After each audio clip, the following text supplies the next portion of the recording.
Hey everyone, welcome to another episode of the PromoMinds podcast. I'm your host, Steve Leslie, and today I'm going to give you some of my best marketing advice that I've received over the years. So stay tuned. More from the PromoMinds podcast coming up shortly. PromoMinds. Promote your brand, transform your business. So in the world of marketing, there's a plethora of all these different things that you can be doing and you can be learning, and all these different gurus and influencers, and there's a lot of noise. And until you've actually taken a dive into that, you really are kind of left to fend for yourself to figure out who resonates with you the best. And over the years, I've done a lot of different conferences. Like, I've attended a lot of different conferences. I've obviously listened to a lot of different podcasts, audiobooks. I've read a ton of books, and I've developed some simple concepts that remain consistent throughout the years. And so, getting into it, the first one, you've probably heard me say this a lot on my podcast already, and it comes from Andy Andrews, and it is compete where others can't or won't.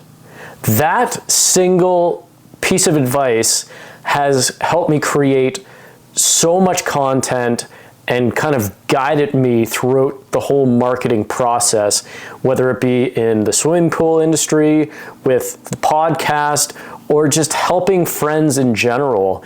Just having that rule of thumb, thinking of ways to compete where others can't or won't. And the fascinating thing about it, or I guess what's so great about it, is that you're looking for those ways on where you can get lost in the noise of a lot of different things. You can get lost in the noise of Facebook ads, podcasts, YouTube channels, even lawn signs, newspaper articles, and classifieds, marketplace, everywhere you can think of that the typical business is advertising. If there's a large enough if there's enough people in that space, it's easy to get lost in the noise. And so as you relate that, as you apply that into your own business, something that I did in the swimming pool industry was I looked at ways that I could compete where other people weren't, and that was with an app for the national show. Now, this app came out probably about a year or two after I started going to the national show. And it was similar to a social media platform like an Instagram or Facebook, where you can share photos, you can share updates, and you can even like and comment, and you would get points for everything that you would do. Now, what I saw a lot of people doing was similar to what you see on LinkedIn. Not so much LinkedIn now, but back in the day, LinkedIn to me was a place of advertising, because people would just create these photos, or I don't even know if they had videos back in the day. They probably didn't. It was probably just photos of their product or their service.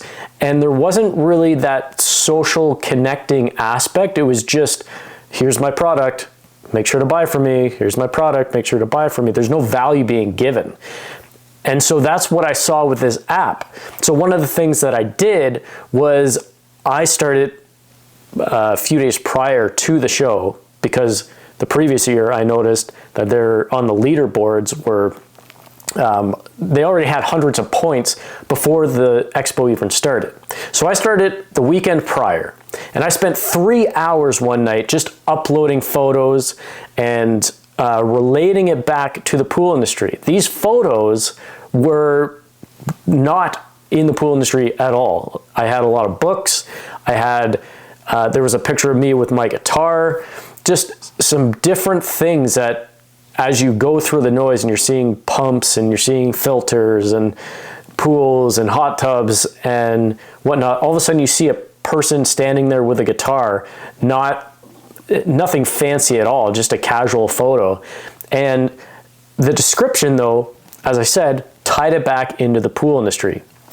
I can't remember how I did that, but it was just, I got into the flow state, and I started orchestrating that. And I built up to the point where I was in first place by not a lot of points, but I was in first place enough that if someone tried to take it over, it wouldn't take much for me to fight back. Now, the reason I did that was because everyone at the national show had the opportunity to go on this app. And number two, when you walk in to the expo, they had a big flat screen TV, or a couple of them, with the leaderboards along with media from the app. So they were seeing my face, they were seeing my my descriptions, kind of getting a little bit of the personal brand out there, right? As opposed to just a faceless product sell. And I was trying to provide value. The books were the easiest thing because I could say, this is what helped me here, this is what helped me there. And as I moved forward, I found that a lot of people started asking who this person was. And that was really what I was trying to do, was I was trying to get known, and I was trying to get people more familiar with who I was. The second thing is a book by Joe Polish called What's in It for Them. Now, full disclosure here, at this point, I have not read the book. However, I have followed Joe Polish on his I Love Marketing podcast for, I don't know how long, probably 8 or 9 years. And I feel like just seeing the title of that book, you'll get your money's worth. And the reason is because when you ask yourself, what's in it for them, you start to put yourself in the other person's shoes. You become more empathetic to your customer and start thinking, what would they like? What would they want to hear? What would they want to see? What would they want to have? Rather than, this is what I want to put out, this is what I want to say, and this is what is important to me. Now, if you're a solopreneur, you're more likely going to attract people who are like yourself in the beginning. So yes, that is something that you could do, but as long as you have that in your mind, what's in it for them, you'll start to come up with different strategies and I guess be more intentional with your strategy because you're gearing towards a certain type of person. That's when people start talking about their target audience and trying to uncover, well, what is your target audience? And in the beginning, just think, well, who's like me? That's what Tim Ferriss did with his podcast. He said, at the end of the day, I know that I'm going to be interested in it, so really that's all that matters. But he knew that there was at least there was demand for it in some way because he himself enjoyed these topics, and he figured that there were other people that did as well. And so it's just a matter of establishing that connection with your community and understanding, okay, well, why do I like this, but why do they like this? And just focusing on what's in it for them in terms of your target audience to better understand them, to better communicate with them. The second part of that is as it relates to collaborations. There's a lot of people who, when they are starting out, they're looking to others for advice, or they want to collaborate with them in some way because another person is doing better than them, or they're trying to get more connected in their community. Now, this is a great strategy. However, you need to keep in mind that if you're just doing it for you, that's the wrong way to approach it. If you've already established a relationship with someone to the point where you give value in a different way, and you've built that relationship where if you ask, they agree, then that's totally fine. But if you're just starting out, you might not know this person too well, but maybe you can give them a platform to share something that they're trying to promote, like an event or a course or their service, their product, something like that. What I did in 2019 was I started doing Facebook Lives, doing interviews with people who had a much larger network than I did, but I wanted to be familiar with them and I wanted to be seen in that space. The thing to keep in mind as it relates to what's in it for them and collaborations is the fact that by focusing on your target audience, thinking what's in it for them, along with creating collaborations with other companies that your target audience is likely to buy from, and doing it in a way that benefits everyone mutually, you set yourself up for success where more people are going to want to reach out to you to do collaborations with or do some sort of project together because they see that you empathize with them. You're trying to provide value to everyone involved, and it's just setting yourself up for the future so that you have successful campaigns and collaborations. Hey guys, if you're into hiking at all, I highly recommend subscribing to my YouTube page, Steve Leslie Hikes. That's Steve Leslie Hikes on YouTube. I have a lot of content on there from some of the crazy hikes that I've been on, including Angel's Landing in Zion National Park. And it'd be really cool to connect on there. So please check me out. Thanks. Okay, the third best marketing advice that I've got is actually a collaboration of a few different statements and concepts that I hold dear to my heart as I move forward in the marketing field. And that comes from Grant Cardone. Now, he can be very controversial. You either like him or you hate him. Fair enough, and I totally understand that. I've taken a lot of value from him, and there are some things that, yeah, he's a little over the top with, but he does provide good value in a lot of different areas. And so a few of those concepts, number one, you are a business, meaning you are your own brand, and that's kind of where the style of the theme of personal branding, at least to me, came in. I never really thought about it until I started listening to him talk about this stuff. And so one thing that he did was he set out a whiteboard, put himself in the middle, and started brainstorming all these different things that he's done and he's involved with, and any sort of experience that he had. And it didn't even have to be related to each other. You know, talk about real estate, talk about owning a home, owning a second home, owning apartment buildings, and that's tied together in the real estate world. But then he talked about having a dog, having two dogs, and having a kid, having two kids, being married, being divorced, being married again, all these different experiences that he's had throughout his life. He viewed it as content that he could put out so that, and I guess knowing that there's 8 billion people on the planet, not everyone who is in sales or marketing or real estate focuses and their entire life is based around that, which kind of sounds like an oxymoron. But if you really think about it, if you work for a company, let's say you worked for Sport Check, right? Actually, I'm going to edit that out. Let's say you worked for a retail company, right? And you're trying to bring awareness to your YouTube channel or something like that. Well, people who go to shop at your store may also probably buy groceries. They also probably buy gas at the gas station. They probably go to the farmer's market. They probably go to the local garden center. They also probably will go to the lumber yard or to a box store to buy renovation supplies.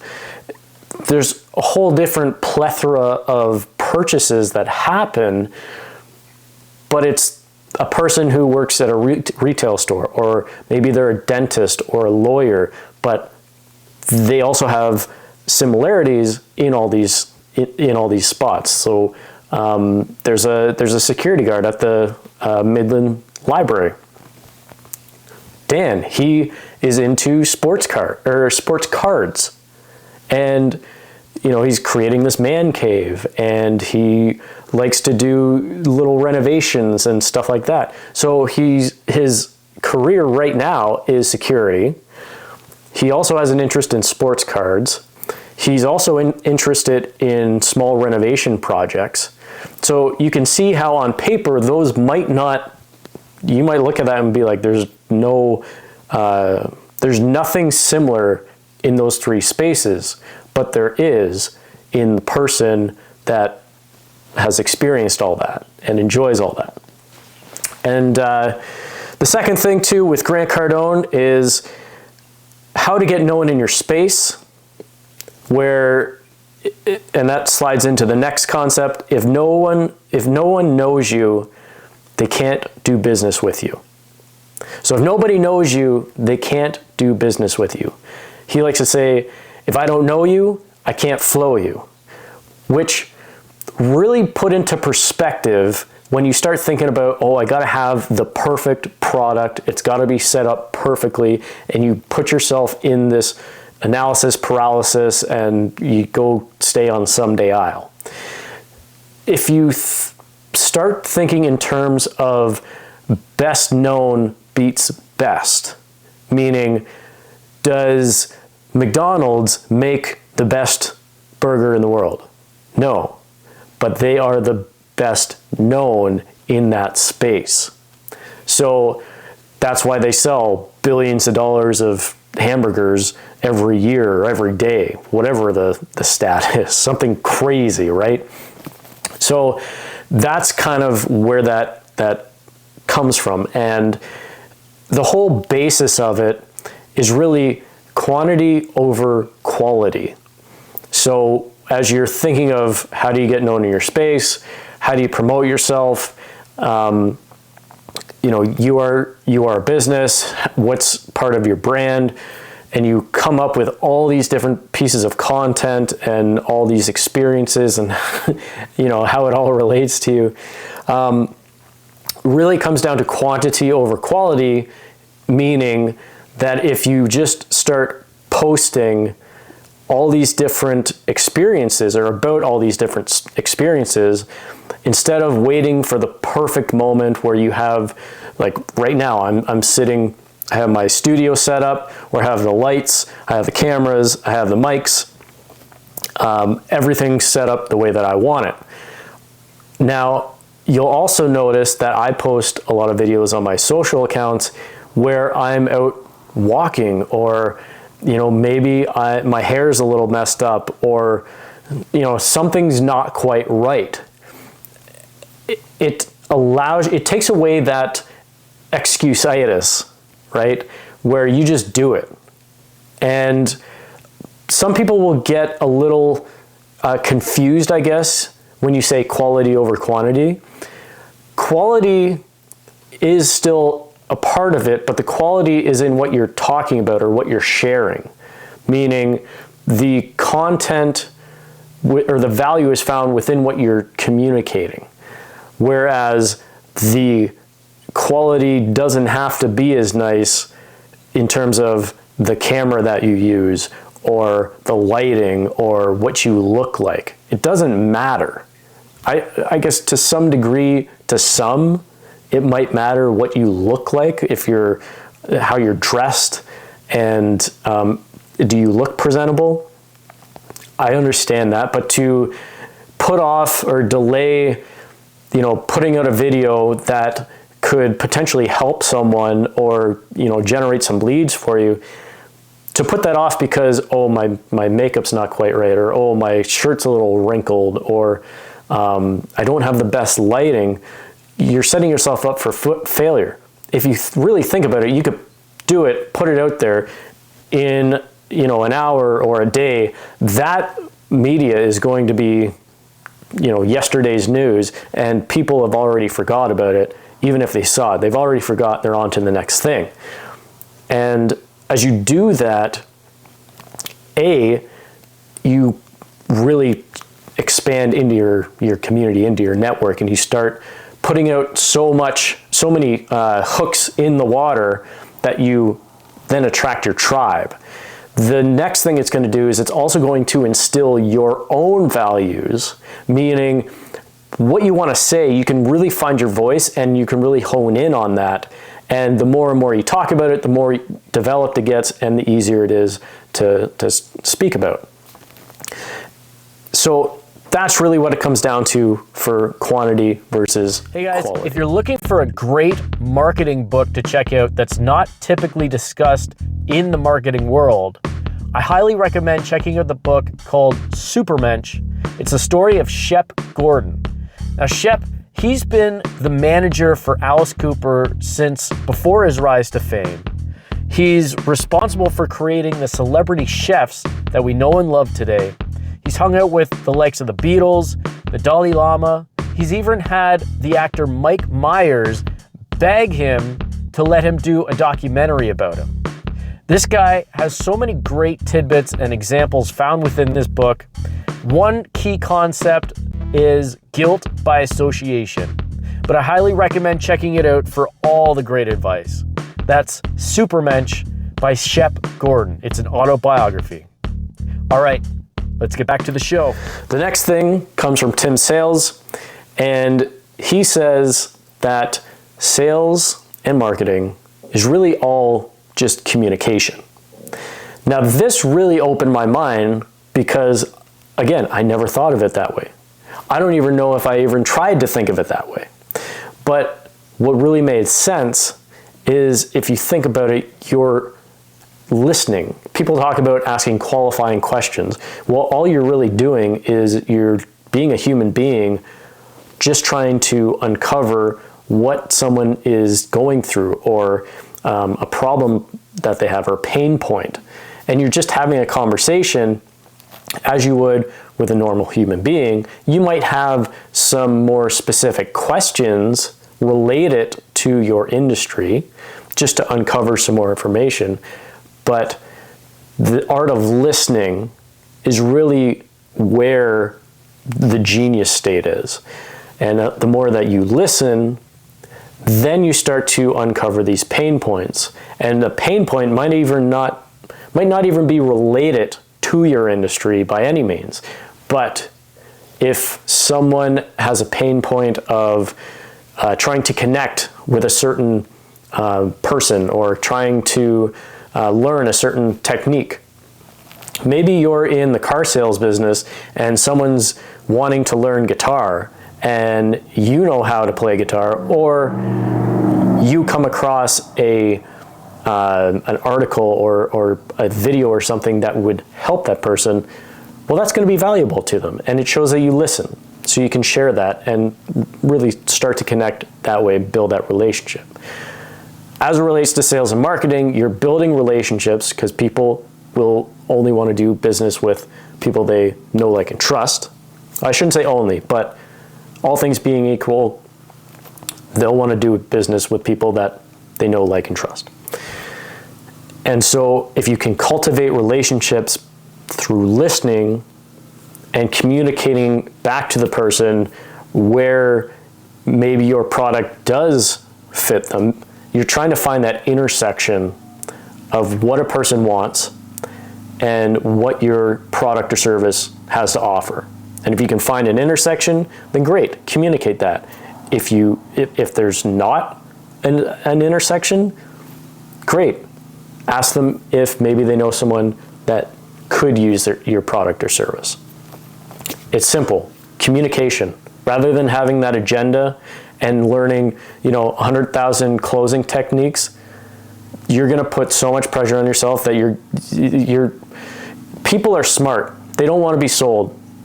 And the more you try to use these 1980s sales tactics, the more, I guess, the greasy salesman term comes to mind. And for anyone who has done any sort of sales training, and has learned about any of these techniques in the past, they're going to see right through you and they're going to eat you up. Better to be a human being connecting on just a friend or relationship level where you're really just listening to the person, asking them some questions to try to learn who they are and where your service might be able to help. So lastly, this I actually learned as a byproduct from Eric Worre, and it's by a gentleman named Harvey Mackay. He is an author, an entrepreneur, philanthropist, all that jazz.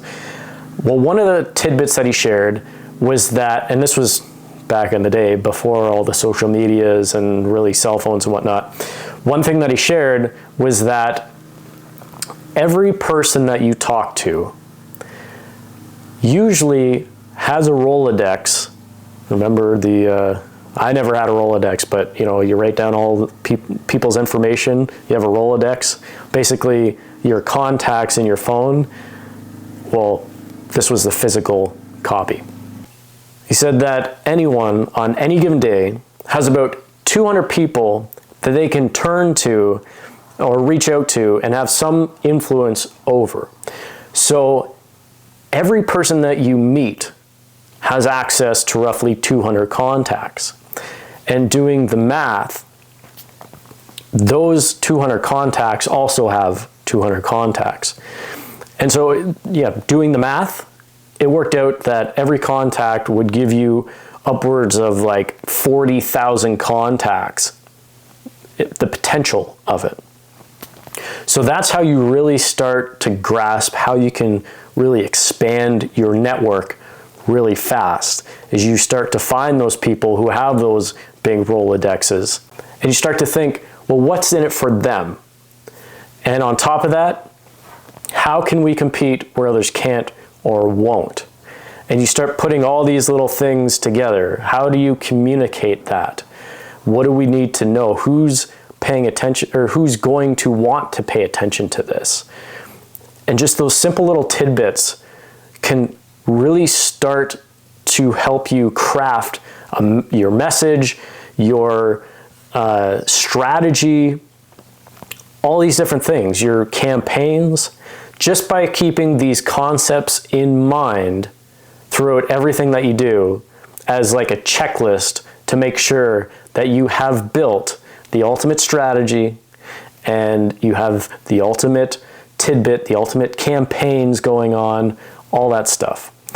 And so I hope that's been of value to you. And who knows, I might make another one of these videos if I feel like it's, if there's more to it, maybe a part 2. But those are really the ones that come to mind. Always number 1 is the Andy Andrews, for sure, by far. But all these things you should keep in mind for the various reasons that we talked about. So thank you for tuning in to another episode of the PromoMinds podcast. I'm your host, Steve Leslie, and until next time, take care.